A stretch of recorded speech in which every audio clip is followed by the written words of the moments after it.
Hey everybody, welcome once again to Conversations at the Rock Bar. We're your hosts, Darrell and Andrea, and tonight we got a rockin' episode for you. Absolutely. We're talking to the darlings of rock and roll, the Cherry Bombs. And normally we would mix our drink right here for you and you could mix it with us, but the Cherry Bombs drink whiskey. So grab your favorite whiskey, pour a shot, and we're going to talk to them. Right now. How you doing, ladies? Hey. We got the Cherry Bombs with us. Yay. So we've got Alicia at the bottom and the bright red hair. I'm not trying to think of their view. Yeah. But one upper corner, we've Kym. got Kym. And the other corner, we've got Connie. How you guys doing today? Doing great. Good. Good. Well, let's get this started With a right. shot. With a nice shot. We asked Alicia what the drink of choice is, because here at the Rock Bar, we always do what our friends are going to do as we talk with them, and she said whiskey. She told us a specific kind of whiskey. We can't find it, but she's got it. So I've got fire... With a maraschino cherry. Fancy. I just got Jack. Nice. Love it. All right, ladies, salute. Cheers. Oh, I'm a tequila guy. I'm sorry. Oh, really? And trying to do a shot with a giant cherry jumping into your mouth. It's a fun challenge. Good times. All right. Every time I do a shot of tequila, it doesn't matter what kind, chilled, top shelf, bottom shelf, middle shelf, doesn't matter. As soon as I take the shot, I will immediately vomit. Immediately. Like, Jesus. that doesn't, yeah, it's awful. So I'm so glad we did not do tequila. Yeah, no. Oh, gotcha. Okay. All right. Oh, man. Well, we'll make sure when you guys come over that there's whiskey in the Rock Bar for you. So, Okay. yeah. So, what have you guys been doing during quarantine? We've been locked up, and you guys aren't used to that. You're used to being out in front of people. So, what have you been doing? It's for any of you. Anybody?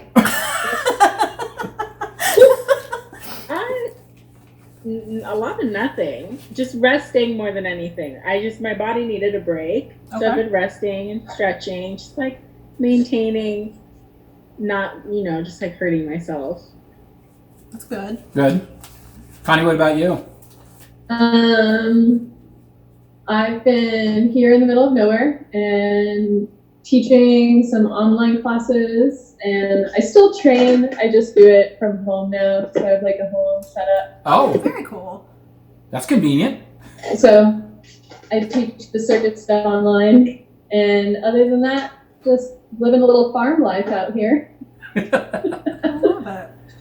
Alicia, I just got chickens. So how cool. I did. you got chickens. Yeah. Yeah. We have a rooster that lives next door, and we're ready to take it out.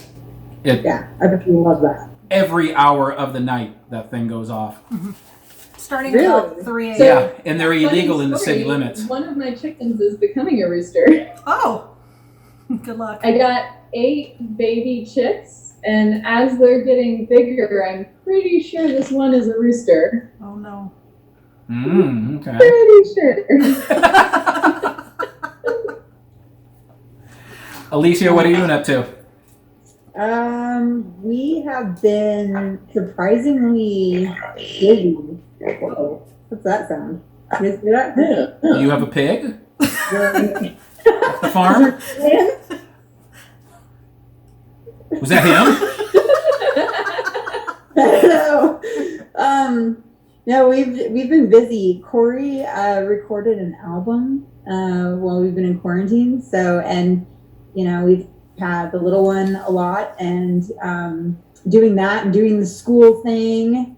It's been a lot of fun. And then we've been running a lot, and I've been working on our show that we never got to debut in May. So just, it just gave me more time to work on that and production stuff on that side. And yeah, it feels like, even though we're not doing a whole lot, like running around a whole lot, we're still just as busy. So, we've got Girl Gang 2 coming out. We've got, I've got this fundraiser that I'm doing right now. and merch sales have been up a lot, actually. Awesome. And I think everyone's just been home trying to figure it out, and so us included. But yeah. Yeah, we watched season 1 of Girl Gang, We did. and it was cool. It was very cool, very well done. Yes. Thanks.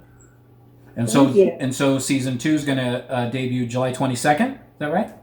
Yep, it'll debut July 22nd on YouTube, but it will debut a week before that for our patrons on Patreon. So if you subscribe to our Patreon, we'll go ahead and post it there privately for everyone there. And they get a first-hand look, and they'll get kind of a little behind-the-scenes exclusive footage that we won't show publicly. So, Okay. yeah. Well, But we're subscribers, so we're looking forward to that. Thank you. Thank you. Still trying to figure it out. I'm still really new to it. Connie's a little more experienced on it, but trying to work it out. So That's cool. Awesome. Yeah. No, it was very well done, and it left us wanting more. Yeah. We want to know what happens in season 2. Anything you can sneak out that's not a spoiler? well, season 2 focuses on our performances in South America, so in Mexico and in Bogota. And over the course of those, what was it, guys? Like 3 days? It was 3 show days, really. 3 show days, but 2 of them happened. Oh, Vegas. And yeah, so it was, obviously it was no secret. There was a riot that broke out in Mexico City that caused the cancellation of the second night. So we kind of go over that a little bit and what it was like for us during that. But it's mostly just kind of bringing you behind the scenes when we go and do our biggest show to date in front of all these people internationally. And kind of the chaos that ensues with trying to throw all these members from all around the country together in a really short amount of time to get ready for a really big show. So yeah, it was challenging in a completely different way than season 1, and we introduced some new people, new members, new characters, if you will, that I think the audience will really dig. And yeah, we really set out for this series to be more like documentary style rather than like super drama, Real Housewives kind of messy stuff. Uh-huh. We more so just wanted to give people a look into who we are and how we operate. And I think Nathan, our director, does a really good job of that too. Well, season 1 was extremely emotional. I mean, I told you earlier today you made Andrea cry. I cried that whole episode.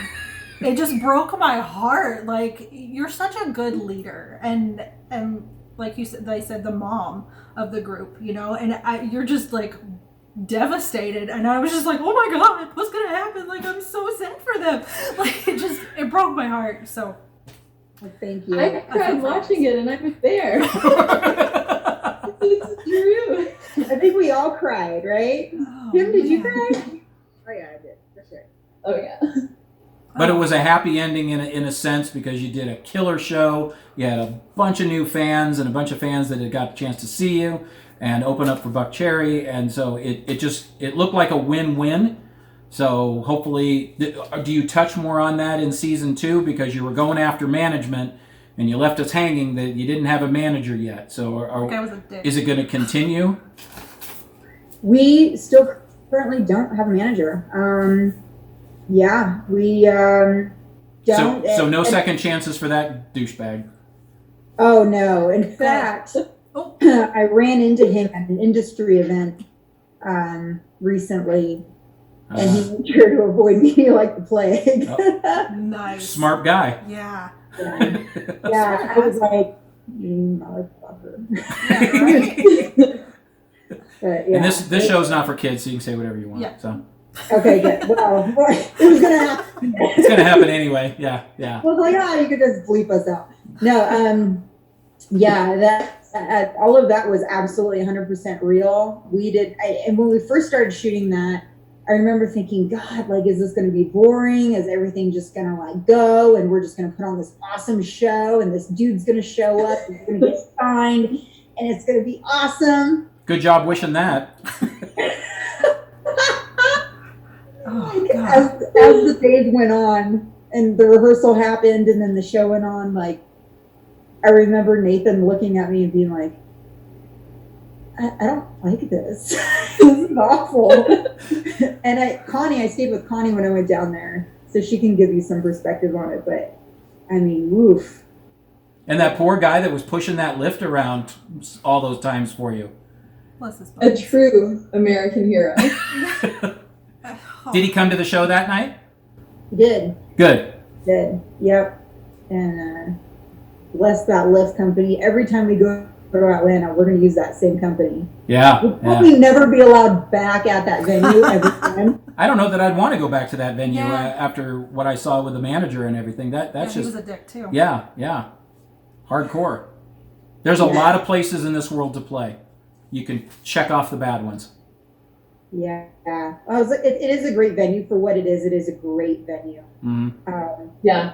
And it allowed us to do everything that we can do, which is rare. And it's a good size. Maybe, I bet if we ever go there again, that dude will just not even look at us. We'll send that episode to his bosses. Yeah. Just anonymously. Maybe he won't have a job there when you go back. I'm pretty sure they've seen it. So yeah. I mean, you guys have a lot of fans that are going to be watching this show, and you know the history. But hopefully, we're going to be bringing some new fans from the shows we've been doing and just the people that we know. Tell us a little bit about the Cherry Bombs. How did that come about? How did the name get chosen? How long ago did you get this going? I started it because I had quit performing in the NFL and I wanted to keep performing and dancing, but just to much better music and doing much bigger and better things. So that's what initially sparked, I guess, the inception of Cherry Bombs. And I came up with the name because I wanted to find something that kind of had a juxtaposition of something tough and kind of feminine or sweet at the same time. And I really like the play on different dynamics and textures and things. So, and it's kind of like the thread that we carry through our performances and our shows. Like we have these really beautiful, feminine energy type girls, but at the same time, they're also very strong and they're very tough and they're very badass and they're in each one in their own different way. And there's so many great things to play with there. And I just wanted to have that and have that be like the core value through everything that we did. And it started with the name. So, Okay.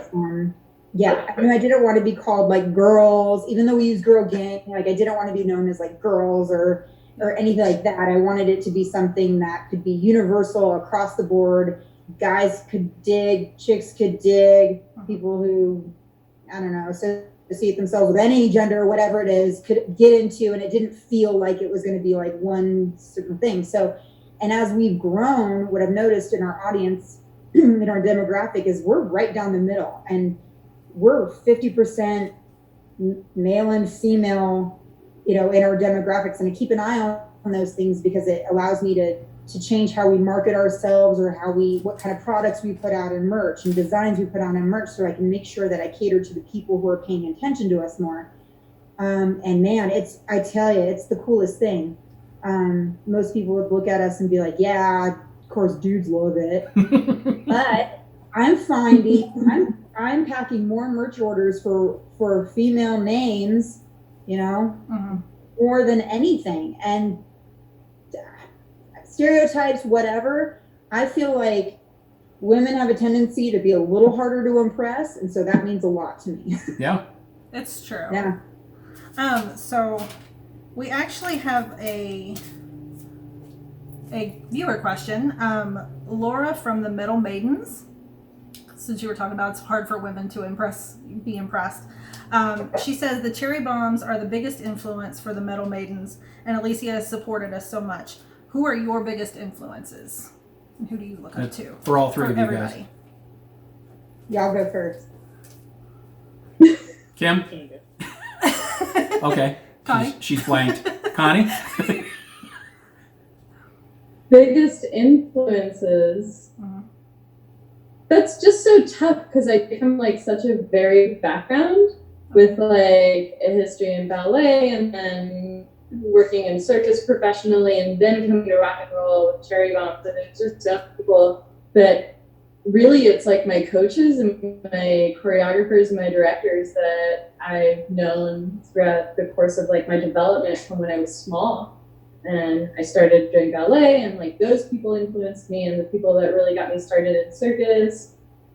I worked as a magician's assistant. Really, the people that took me and trained me, I think, are like at my core still to this day. Okay. You're up, Kym. Dang. I feel we don't have much of an answer to this, but honestly, it's cheesy as it might sound. But like, honestly, I think all the girls that I've met throughout Cherry Bombs, because I've spent so much time with each of them, and I don't know, I think they all have helped me through times in my life without maybe realizing they have, because we're all just really strong women. And it's just, I really freaking love us. So I look up to you guys. Aw. Yeah. Sweet. Your turn.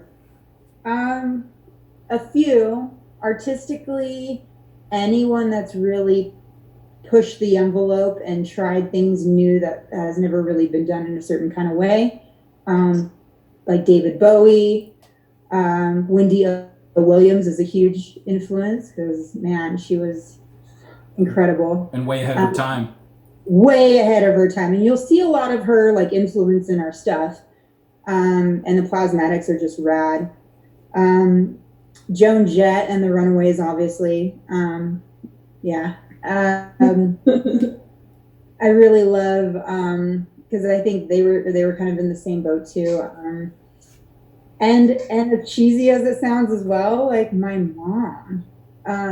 My mom is an entrepreneur, and she, watching her as a single mother take our family from having nothing. I mean, we were like sleeping on the floor of low-income housing apartment to building her own business and creating her own company and really doing incredible things for not only herself but our family, and seeing how hard she worked no matter what. She never gave up or anything like that, was really, really, really great to have. And when she remarried my stepdad, who's amazing and awesome, it was really kind of cool to see stereotypes kind of challenged in a way, because he was retired and kind of stayed home and, did the stereotypical, mom thing, and like got my lunch and cooked and cleaned, and mom was off working all the time and being the breadwinner there. So to have that kind of thing for me to see and says, okay, I can do this too. Anything I want to do, I can do it. And I was always pushed to do anything that I came up with in my brain that I wanted to do as a kid. And so I don't think I'd be able to do any of this stuff without her. Wow. That is awesome. That's incredible. Cool. Yes, that's right. Kudos to moms. So we've had these 4 months of the quarantine and the world shutting down, and now parts of the world are once again shutting down. But when everything finally gets to a good point and it all starts opening back up, we had this question a lot from your fans. Do you guys have you started, let's say, planning the perfect tours, the places you want to go, the places you've never been that you'd like to see? We had one, let's see, a lot of people were asking about Europe, a few Dubuque, Iowas, California, Las Vegas, and one of your fans, Miss Candy Lee, wants to know when you're coming to the UK, because that was a big question from a lot of people. And she also wants to be a member. How do you get a chance to be a Cherry Bomb? Let's start with the first part of the question about the tour, about the touring, and then how do you select these amazing women?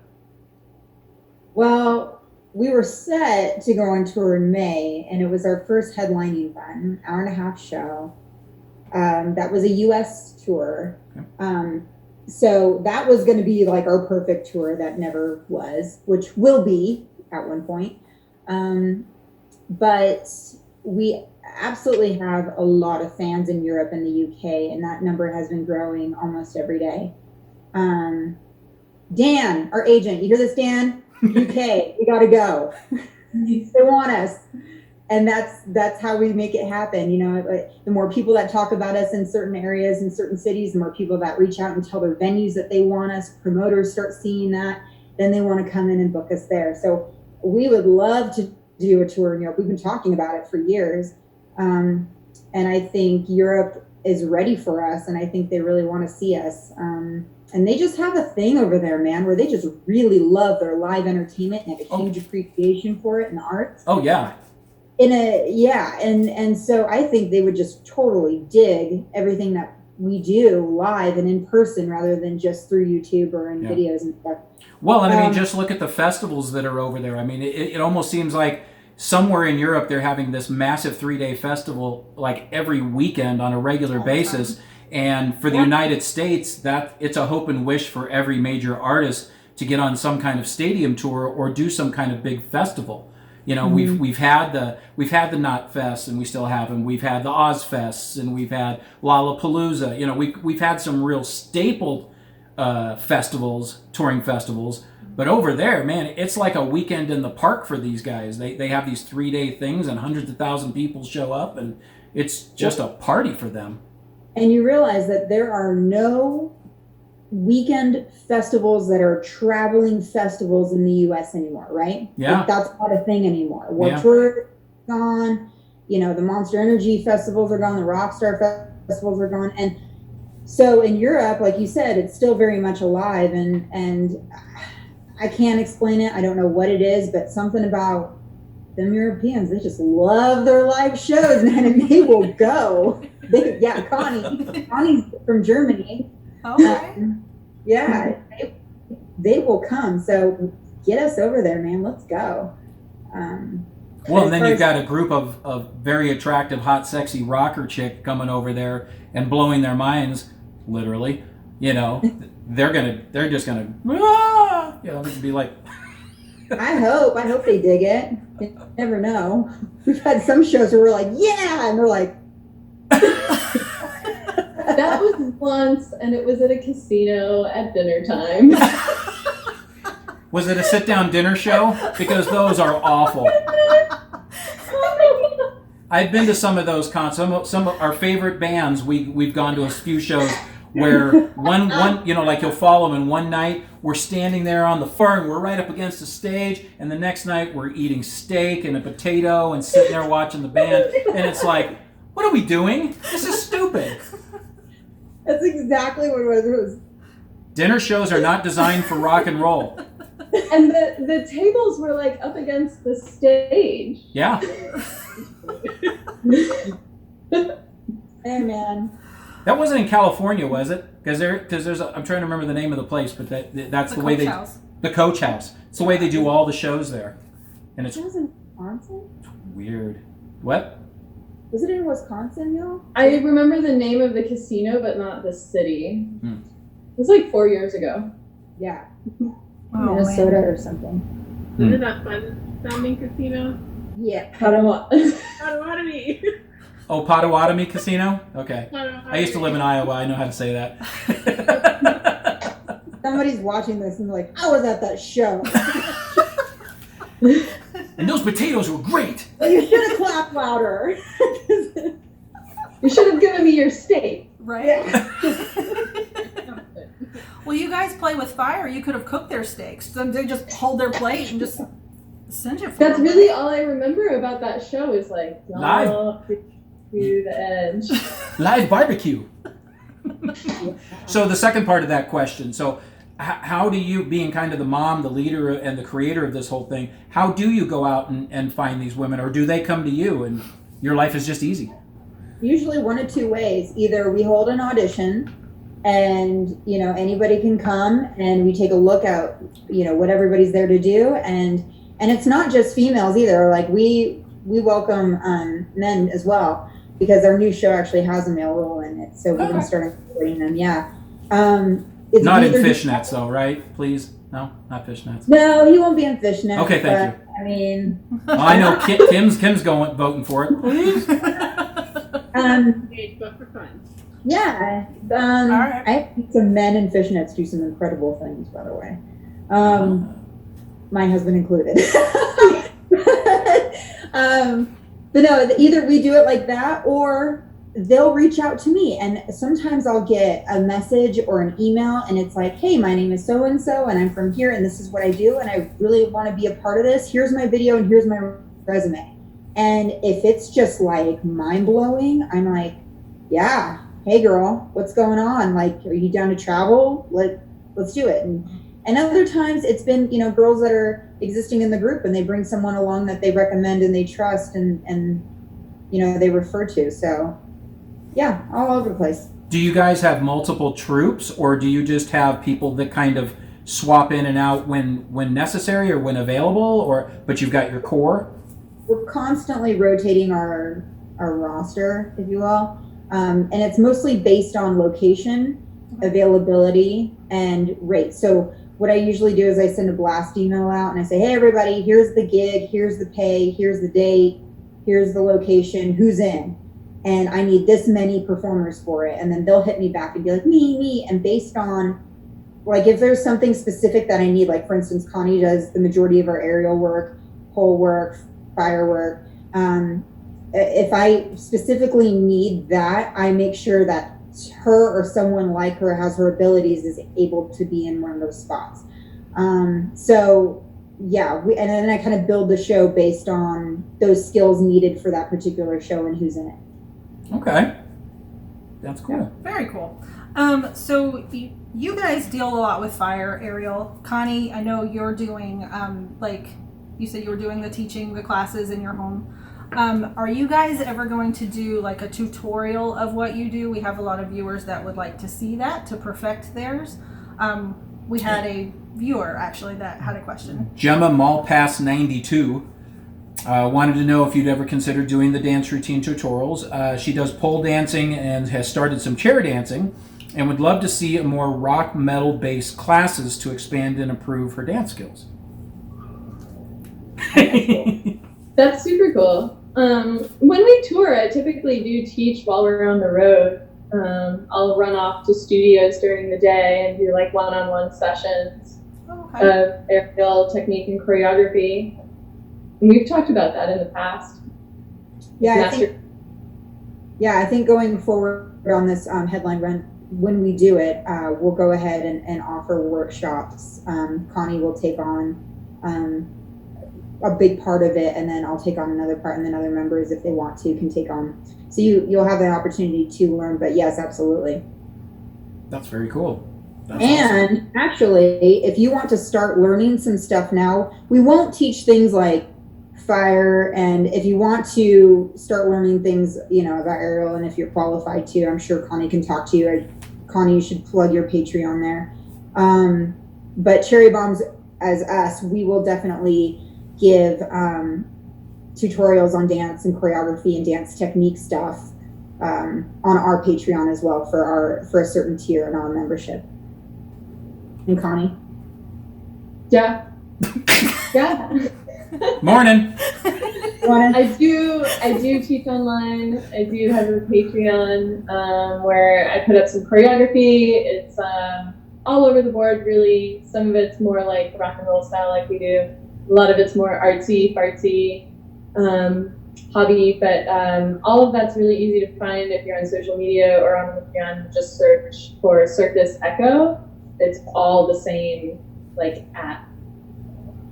Now, how long have the two of you been with Cherry Bombs? Because I know, Connie, we didn't get a chance to see you perform, but Kym was with the Cherry Bombs when you guys did the thing over at the Backstage Billiards a couple of years. Yeah, billiards a couple of years ago with Corey and friends. Oh yes. Yeah, so we got a chance to see you perform. But how long have the two of you guys been with the Cherry Bombs? And what got you to? Did you reach out? Did she find you? How did that work out? I met Alicia in the fall of 2013, so 7 years ago.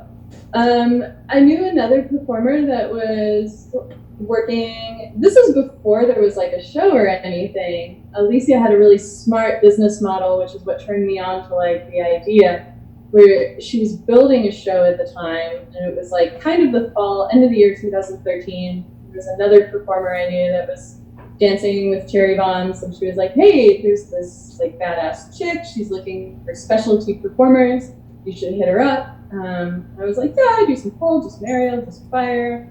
So I reached out and we got connected that way. And this is when we were having rehearsals way back when, before all the bike rallies and everything.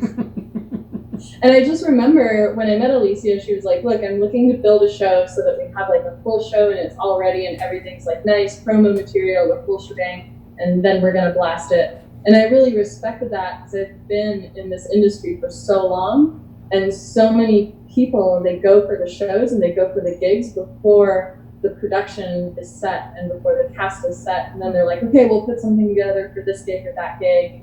And I really respected the artistic vision behind it of like, we're going to build this first so that we have like a really solid piece of work to put out there. Kym, you're going to have to really calm down and kind of quiet up a little bit because you're dominating this conversation. You're going to have to do a lot of editing. Sorry. Not sorry. Kym doesn't wake up till midnight. Yeah. It's bedtime for me now since quarantine. Like, I'm just not a night owl anymore, guys. But I want to say it's been like 5 years. I've been at Cherry Bombs. I saw an audition. I knew someone that was in it at the time, and she posted it on Facebook that they were auditions, and I was like, cool, let me go. And I went, and I had a blast. Honestly, I think there was like 2 people in the audition that day. But it was a lot of fun, and it was that one. Yeah. It was a while back. But yeah, I really liked the energy of everyone in the group, and like it turned into just kind of my little group of friends, and we like rehearsed a lot more regularly back then. So like I'd see everyone every week, and like we'd rehearse for hours, and it was really nice. Yeah. All right. How'd the fire come into play? Was that something that was a part of this to begin with, or did it just roll in? Connie? Well, you had Brandy twirling baton already when I met you. I did. I knew fire was something like I wanted to have in the show, but Connie was really the catalyst for bringing it to the group. She had the most experience. And I'll let her tell her background with fire. And I attribute everything I know about fire to Connie, really, because she's the one who really taught me like the building blocks. And I call her my fire sensei. And then, when she gave me like a strong grasp of the basics, and I could, hone that in, then I felt like I could grow outside of that. But Connie, go ahead. Yeah, I've been fire performing for 14 years now. I started when I worked as a magician's assistant. When I was very young, he taught me how to eat and breathe fire really safely, and I kind of grew into the flow art scene from there, which I take really seriously. And if you ever go to like any flow arts events, everybody's really conscientious of safety, and really just respectful of the flame, respectful of the craft. And so I've been doing that ever since. And I feel like every year I pick up a new prop and just play with anything that you can set on fire. Nice. Which is, I think, the question that Alicia's probably asked me most. Like, oh, that's super cool, but can you also do it on fire? Can you do it in heels? And then they're like, damn it, Alicia. And so tie your hair up, it'll be fine. No. So Connie, are you the primary teacher then, I guess, of the rest of them? Because I think everybody does some form of fire act in the shows, right? Yeah, almost everybody in the group is proficient at fire now. We have a few people that have come and gone that are like independent West Coast people that have already done fire with other like flow arts groups out there. But for everybody that's like OG and been around, yeah, we had Alicia's home studio. We had little safety sessions and built protocols around like the show and how to put it on in a really awesome and safe way.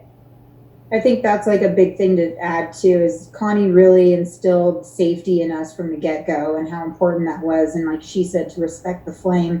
And so we try and carry that legacy on through our teachings of, other members. And even if they've been experienced in fire performing, but we don't know who they are, we make sure that they pass our safety tests. Like, do you know what to do when this happens? And then we run those drills to make sure that we're prepared, in the unlikely event that something should happen, because things can happen.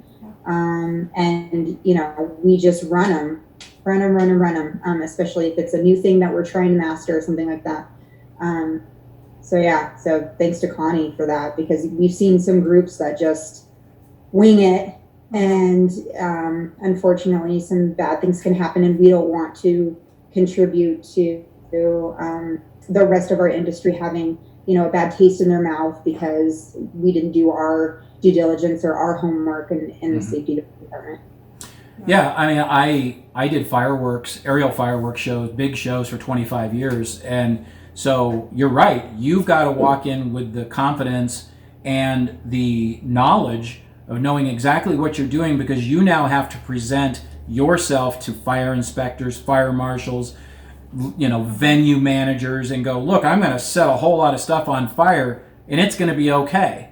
And you've got to convince them that it's going to be okay. So no, kudos to you guys. I know what it is about as far as the safety and the security and stuff. So yeah, it's amazing. Yeah, we do a lot of meeting with fire marshals like day of show, especially on tours. And probably the coolest thing is on our run in 2018, we ran into a situation where we were in the same venue as back in 2016. And they were like, oh, we know who you are. Here's your fire marshal. And they were like, hey, welcome back. And it was just really great because we had run through like our choreography, because it really is a choreography too. We do the show, and then the way that we put everything out and like dispose of the fuel and like move everything out of the way, I think that's all built into the choreo and the set. And they were just really thrilled with us the first year. So the second year they were like, oh yeah, cherry bombs, calm down. Which venue was that, Connie? I don't remember what city it is. I have to look at my Instagram. I'm the worst when we're on tour. It was the one with the steep ramp. Oh, South Dakota. Yeah, That's it. District in Sioux Falls. They had this steep ramp, okay, that witnessed really high off the ground, and on the sides of the stage there was one way up and one way down off the side, one side of the stage, and the ramp was this metal one, and we were dancing in, I think, in heels, stilettos are the first time we went there. And our fire blankets and stuff to extinguishing point was down the ramp, and we had to come down this thing, and it looked like little baby deer just going down this ramp with like these fire fans, and it was like, whoa, and then we started like picking up speed as you go down further, and I was like, someone's neck is gonna break. What'd you say, Kym? I was standing at the base in case anyone was like, oh, I'm like, okay, I gotta cut somebody. Here she comes. Yeah. With a great big ball of fire in her hands. Like, I got you. Oh my God. So what advice do you have to young fans that look up to you in their everyday lives and they want to be like you or do something great? What do you advise them of? You guys want to take that one? Well, and one of the reasons we asked this is we saw, just in the comments today, we saw so many women that provided very strong accolades to you guys, and they look up to you and they respect you for being powerful women and strong women. Yeah. So that's. I mean, I think the biggest thing that I mean, I don't want to speak for everyone here, but one of the kind of things that about Cherry Bombs is that we like to go after the things that makes our soul sing. Like that's a really common thing that we say amongst ourselves and to each other. And whatever that is, whether it's, you know, we want to try this new skill, or we want to go after a different job, or we want to, you know, do something different with our hair, or, you know, it could be as simple as that, or as big as I want to make an entire career change with my life, or, you know, something like that. Then if that's what your heart really wants, then go after it. And I think we've really built a place where we can all support one another in those things. And I hope that our audience and those who look up to us can feel that, and then find that. If they can find that within us, then that's amazing. That's great. Absolutely do that if they can't find it amongst the people that surround them. And I'm noticing that where a lot of people, a lot of our younger fans especially, feel like they don't have a group that surrounds them, that truly supports them in the way that they see us support one another. So I really try and encourage our fans to reach out to our other fellow fans and create kind of like a support group within that, so that they can have that. And yeah, that's really it. You guys wanna? I don't want to dominate this thing, so No. It's all been Kym tonight, so don't worry about it. yeah. I mean, I would say just in general, the people that you spend the most time around are the people that influence you the most.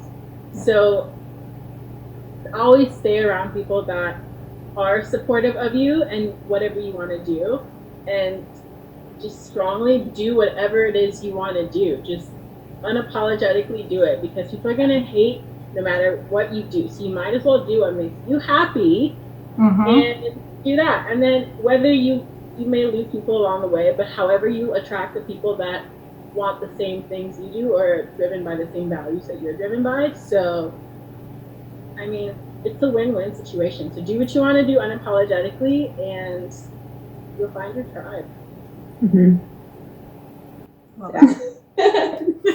Yeah.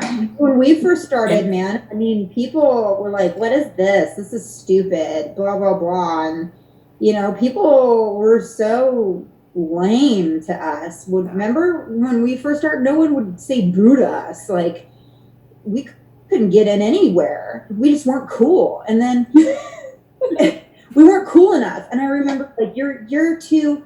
y'all look like sluts, or you're not sexy enough, or it was always you're either too much of this or not enough of that. And so we kind of just hunkered down and stayed true to ourselves and did the thing, like Kym said, what we wanted to fucking do, and not apologize for it, and be what we wanted to be. And if it was being wild, then we were wild. If it was fun, then we were fun. And if it was something kind of reckless and dangerous but exciting, we did that too. And like Kym said, exactly, they came like slowly but surely. People were like, oh, okay, this is kind of cool. And then you should see this, and this is kind of cool. And now we're not so lame anymore. So like, and the people who called us lame are now like, oh. Wearing your shirts. Yeah. So Kym, that's a testament to exactly everything you're saying. Like, you just keep at it. And somewhere, you know, it's like that. Have you seen that video that went viral of that guy that's like dancing all by himself and he looks like an idiot? I love that. I love it so much. Right? It takes one to make a fool of themselves to start a movement. Yep. So true. Anytime we're sitting on the couch watching some TV and she just busts out laughing, I'm like, what are you laughing at? She goes, I'm watching that guy again. It just makes me great. smile. Yeah. Well, we see that Kym's the only one wearing some of your swag. So, but you've got a great lineup. You've got a great line. Where can everybody go and find this and buy stuff? Cherrybombsmerch.com. Yep, cherrybombsmerch.com. We've got all of our swag there. I'm going to be adding some more goodies as we go. And if you go to Patreon, you will get exclusive merch there too. We actually called that Club M80. So they'll have their own swag for Club M80, and they'll be able to get some stuff over there too. Well, Andrea's got one of your sweet hoodies. So yeah, that Alicia hand delivered to me. I know, I love it. Yeah. Thank you so much. Thank you. Yes. Thank you. Yeah, thanks for repping it. Of course. Thanks, Kim. Good job. Connie and I are like, Yeah. David Bowie and a bear eating a guitar? What is that? What is it? Oh. What's on your shirt? Have this too. I almost wore it. Oh, that's cool. Oh, that's awesome. All right. It's not a monkey fucking a football, but No. But that needs to be on a t-shirt. It's a band we toured with in 2016? Okay. 2018. 2018. 17. 17? Oh, sorry. Fans, look it up. Google it. I don't know. Win a coffee mug. What is time anymore? I'm serious. It's February, right? yeah. Mhm. Yeah. My Yes, birthday. Woohoo! Also Friday. Ladies, we want to thank you very much, big time, for spending time with us and being on our show. We really appreciate it. Thanks for Thanks having for us. having us. Absolutely. This has been Love a you blast. Thank you. Thank you for having us. We should have a drink. Yes. Salute. Oh, yeah. Step out into like the international realm and like our first step out into a festival. So we just really wanted to, give the people what they came to see. Big stage, big show, big crowd, everything just bigger, better, faster, crazier, wilder. Just think cherry bombs, but like we're cranking everything up this time around.